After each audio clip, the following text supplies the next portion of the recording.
Hey guys, Bombs Away here. I've just got the project for the remix that I did for Maddox Jones. Can't wait for the summer. I'm gonna give you a little walk through a couple of the elements, probably just the bass line and the synth layer in there. Maybe some of the vocal processing. I love the lyrics. I love the meaning behind the song. When I heard it, I actually got the idea of doing a Pursuit of Happiness sort of drop for it. Real electro, old school vibes. It didn't really end up being quite that, which is probably a good thing because you can't just copy other people's songs. So yeah, let's get into it. So there's this guitar on the intro. It's super bendy. Penny sweets, bubblegum kisses in the corner. Oh, for simpler times. Mr. Jones's amazingly soothing voice. Into an 8-track recorder, wishing you were mine. And I can't wait for the summer.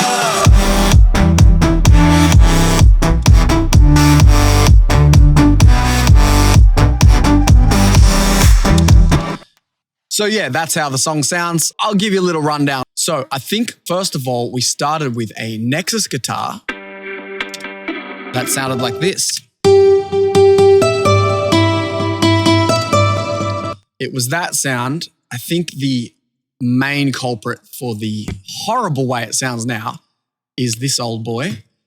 Just a regular old guitar distortion making it sound horrible.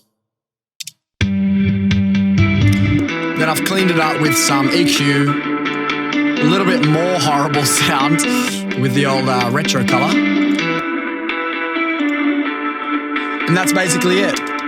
That low pass just automates it as the song progresses. And that's basically it for the guitar. I think there's a strum. Yeah. And just a little extra transient on top of the guitar there. They're all Nexus guitars. Easy days. Nexus for days. So then we've got the vocal.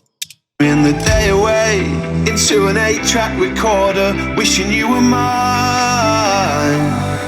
And there'd be people. I think it's a pretty basic vocal setup. The vocal that he sent to me was already sounding great. I think it was raw. In the day away. So that's the original recording. Then I added some processing. Didn't need much tuning, but I always throw it on. Limiter to control in the day away into an 8-track. Sound good eyes, I always put it on. It's pretty much a multi-band compressor. Another compressor, some distortion, not much, just a little bit. De-esser, always need a de-esser on vocals. Randomly selected EQing.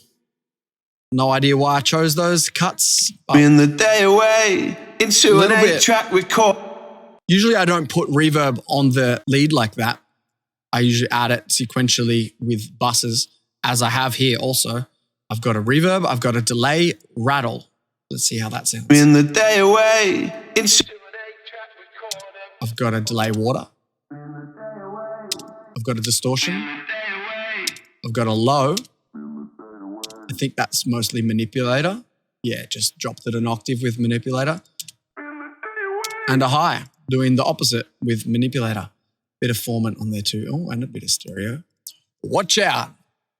All right, here we go. So that's basically the vocal processing. And then some of those buses are automated.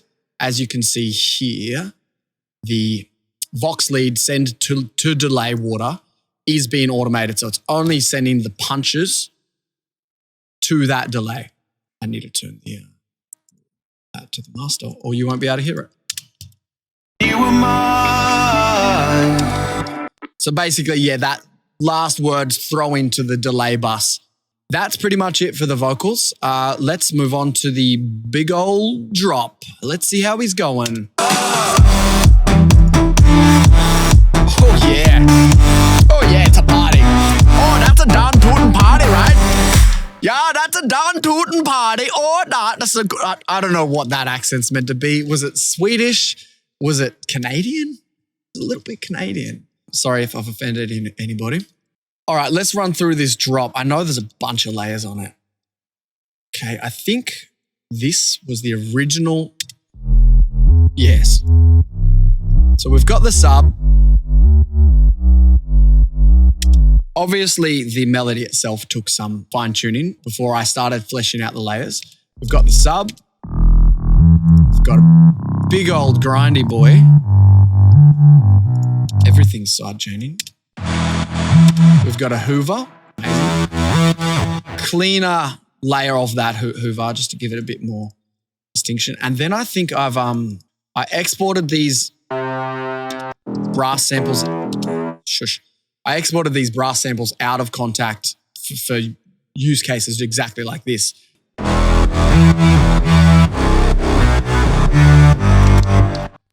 And then this little bad boy is playing a similar melody, but it's a harmony to that bass line.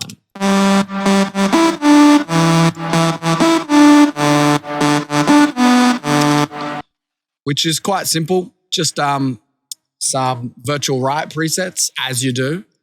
All those layers then are running through. Every single channel has this low pass filter on it, which is linked to this low pass automation. And it's really what's giving it the rhythm. And it's not turned on right now, so you won't hear it. But now you'll hear the difference.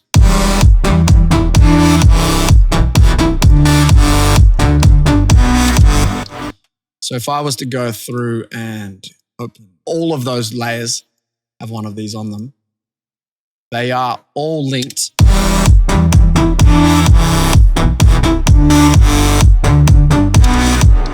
to that automation, even the harmony. So it's playing different notes, but it's got the same rhythm and it really helps everything glue together.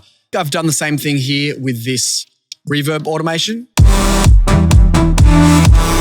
Just giving it a little bit more of that swelling, pushing and pulling feeling. As the song progresses, I just follow that same melody with another Nexus guitar, probably running through a whole bunch of chaos. I really think that FL needs to allow more than 10 plugins on a mixer rack. Because, I mean, 10, I could put 100 on there. Anyway, that's not the point of the song. The point of the video is that's how I came about the production of Maddox Jones' Can't Wait for the Summer Bombs Away remix. Hope you enjoyed watching that. Watch out, pop filter. Hope you enjoyed watching that. Let me know what you think. Have a fun day.